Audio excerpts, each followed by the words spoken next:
मेरे घर वालों को मेरी मंगेतर कुछ ज्यादा ही बदसूरत लगती थी, लेकिन मैं मेरी का दीवाना था। इसीलिए तो हमारे मिलने के हफ्ते भर बाद ही मैंने उसे प्रपोज कर दिया। उसके दूसरे दिन ही पिताजी ने मुझे मिलने बुला लिया। उन्हें यकीन नहीं हो रहा था कि ये सब मैंने अपनी मर्जी से किया। अगर कोई शर्त हारे हो या उससे पैसा लिया है तो चिंता मत करो, मैं तुम्हें पैसे दूंगा, लेकिन उससे शादी मत करो।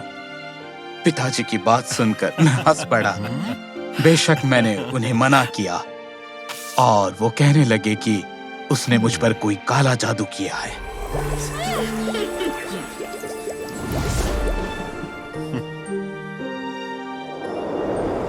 शादी के ठीक पहले मेरी दुल्हन मेरे पास रोते हुए आई। उसके ड्रेस पर लिपस्टिक की लंबी लाइन बनी हुई थी। मैं तुम्हारे लिए आज का दिन खास बनाने वाली थी, लेकिन मैं नाकाम रही। मैंने मैरी से कहा कि तुम्हारा साथ होना ही मेरे लिए खास है। मेरी असिस्टेंट से लिपस्टिक लेकर मैंने मेरे सफेद ड्रेस पर लकीर खींच दी। हम इसी तरह शादी के समारोह में पहुंचे। सब कुछ सही चल रहा था जब तक कि सूरज नहीं ढला। फिर मेहमानों ने मैरी का चेहरा देखा और सब आपस में बात करने लगे। हे भगवान, ये तो बदसूरत है। जब ग्रुप फोटो का वक्त हो गया तब पिताजी ने कहा वो इस तमाशा का हिस्सा नहीं बनेंगे। उन्होंने मुझे एक बदसूरत बच्चे की तस्वीर दिखाई और कहा कि हमारे बच्चे भी ऐसे ही दिखेंगे। जरा सोचो कि उसे कितनी परेशानी होगी, वो कितना शर्मसार होगा। मैंने पिताजी को नहीं रोका, बस मेहमानों की तरफ मुड़ा और कहने लगा, अगर किसी और को भी तकलीफ है तो वो जा सकता है। सबसे पहले मेरी माँ चली गई, फिर चाची और फिर चाचा और आखिर में मेरे सारे दोस्त भी।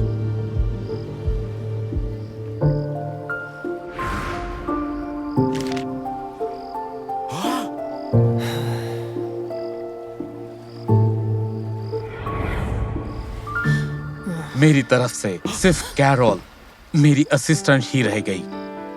मैंने उससे कहा कि वो जा सकती है, लेकिन उसने मना किया। आप कभी कभी बेवकूफियां करते हो, लेकिन आज नहीं। उसके बाद हमने बहुत मजे किए। किसी की नजर हमसे सवाल जो नहीं कर रही थी।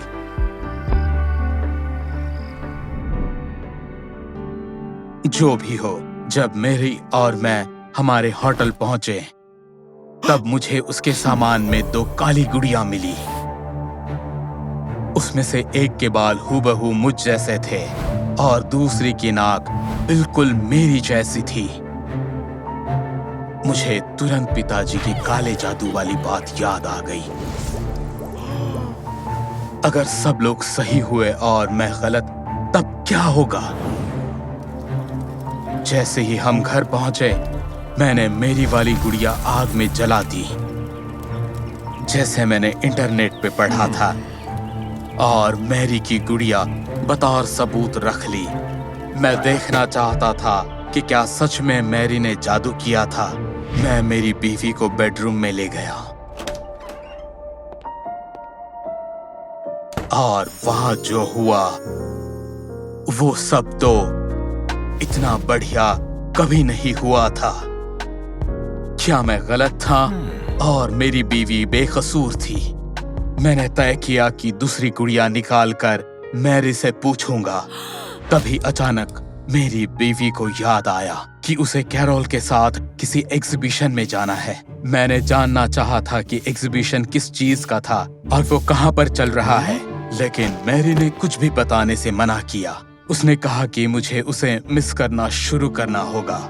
और अगर मैंने बताया कि मैं कहाँ जा रही हूँ तो तुम वहाँ टपक पड़ोगे। मैं कैरोल के साथ वक्त बिताऊंगी। गर्ल्स टाइम, तुम आराम करना। जैसे ही मैरी बाहर गई, मैंने असिस्टेंट को कॉल किया।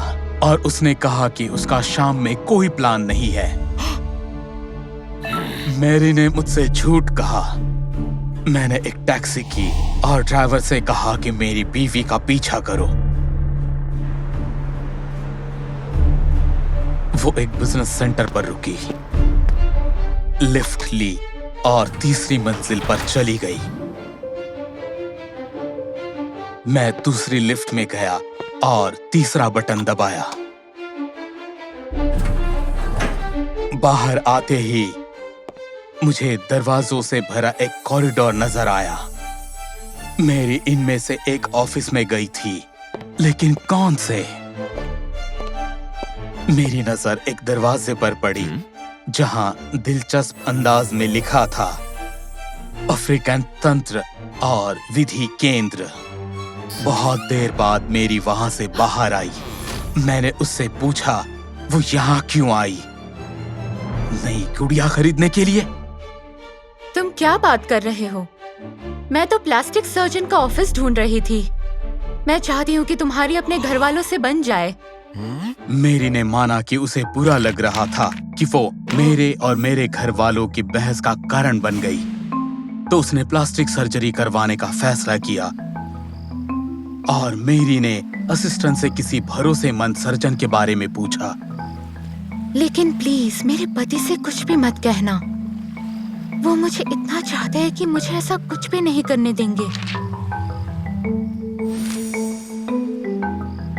उस ऑफिस में जाते ही मेरी को एहसास हुआ कि उसने गलती की है।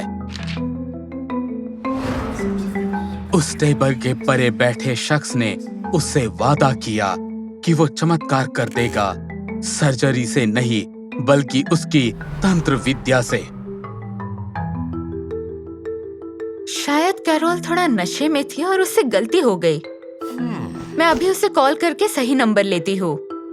मैंने मैरी को रोका और खुद कैरोल को कॉल किया। मैंने उससे कहा कि मैं अपनी बीवी को छोड़ पेरेंट्स के पास जा रहा हूँ ताकि मैंने जो किया उसकी माफी मांग सकूं। जब मैं उनके घर पहुंचा तो वो शैंपेन के लिए मेरा इंतजार कर रहे थे। कैरोल भी वहां पर थी और वो खुशी से मेरे गले लग गई। मुझे खुशी है कि तुमने अपनी आंखों से सब देखा और उसे छोड़ आए। मेरे पेरेंट्स ने मुझे गले लगाया और खाने की मेज पर बिठा दिया। मेरे पिताजी ने कहा कि हमें मेरी असिस्टेंट का शुक्रगुजार होना चाहिए। इसने सच बताकर हमारी आंखें खोल दी। कैरोल तुमसे प्यार करती है, बेवकूफ मत बनो। इससे अच्छी कौन मिलेगी भला? उनके प्याले खाली होने से पहले ही मेरी बीवी वहां आ गई। मैं उठा और उसे गले लगा लिया। मैंने कहा कि मैं मैरी को नहीं छोड़ने वाला और मैं बस ये जानना चाहता था कि ये वाहियात काले जादू की कहानी किसने बनाई थी।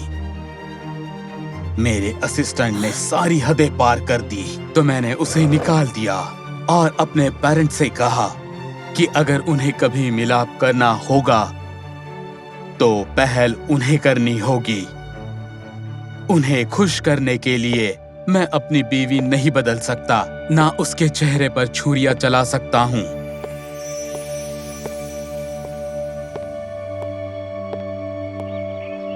फिर मेरी माँ ने एक रात से पर्दा हटाया।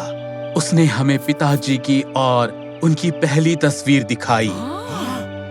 उनका चेहरा मुहासों से भरा हुआ था। उन्होंने एक छोटा कोट पहना था और उनके बिखरे बाल थे।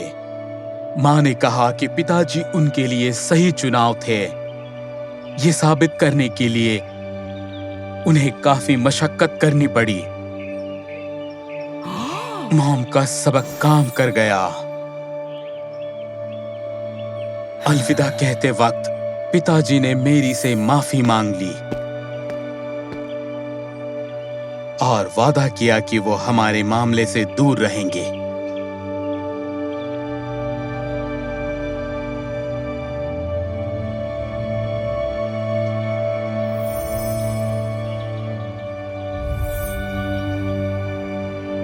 कभी-कभी लोग बहुत सुंदर होते हैं, ना चेहरे से ना ही बातों से, लेकिन उनके दिल से।